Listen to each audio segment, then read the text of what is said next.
Around the world today, more than 2 billion people are overweight or obese. Our global obesity epidemic has been described as the most significant preventable public health crisis in recent history. This 48-year-old manager of a construction firm found himself fighting an uphill battle against a disease that can affect every organ system in the human body. Kevin's wife had convinced him to visit their local medical clinic because she was concerned about his weight and the joint pain that he complained of every evening after work.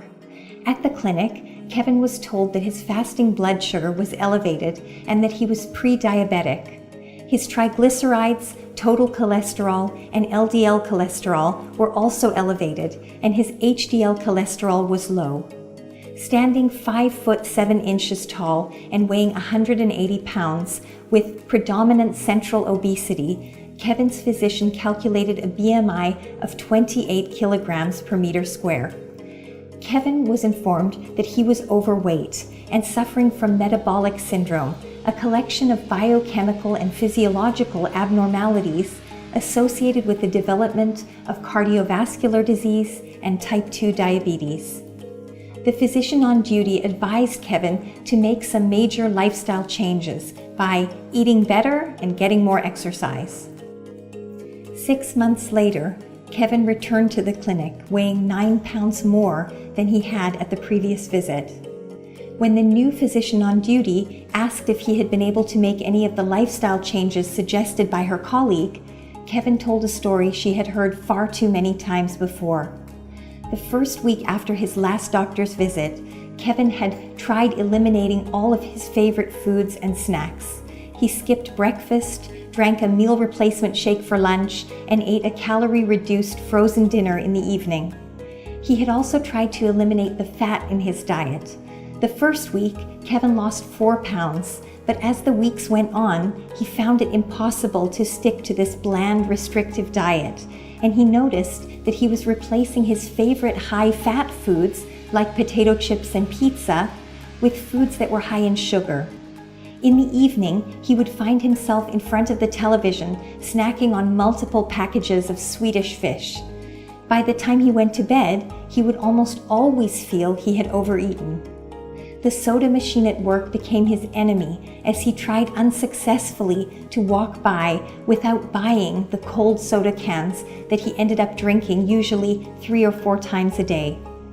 He and his wife both worked long hours, so one of them would usually stop for takeouts on the way home, and they would end up sharing a pizza and a 2-liter of Coke, exhausted from their long days of work.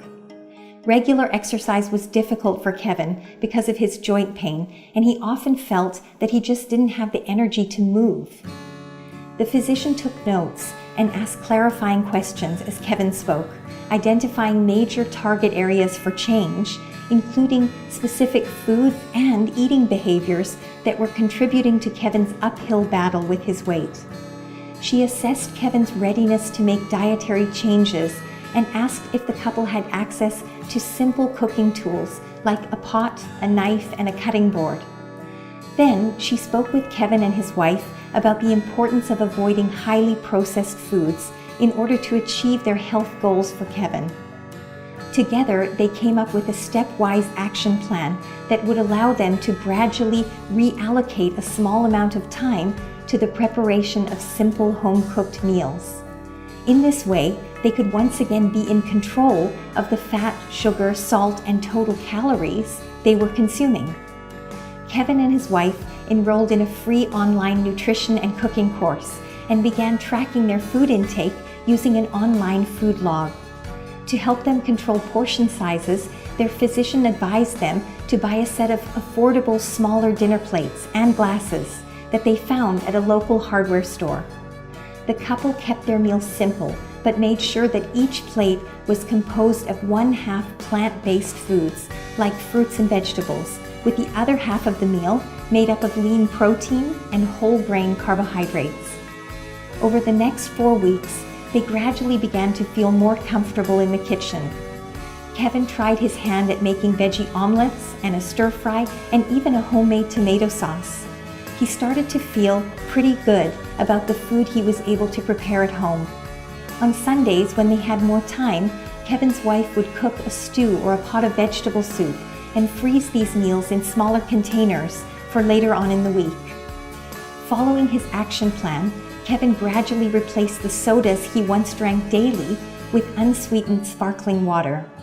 6 months later, and with regular follow-up visits, Kevin's weight had dropped to 165 pounds, and his joints were no longer hurting him, allowing him to start walking regularly. His fasting blood sugar level and his lipid profile had both improved, and he told his physician that he had more energy and was actually enjoying his food more now because he no longer felt guilty about his poor eating habits. He and his wife found that they talked more now that they were spending a bit more time in the kitchen together after work. They sat down for meals together and made a pact to stop snacking in front of the TV. They even found their new eating habits to be more economical because they shopped for groceries once or twice a week instead of buying each meal separately and usually buying more food than they needed. 18 months later, Kevin had managed to keep the weight off and his fasting blood sugar had returned to normal. Kevin told his physician that he felt better at the age of 49 than he had at 39. Life as a healthy middle-aged man was treating him well, and he couldn't imagine ever going back.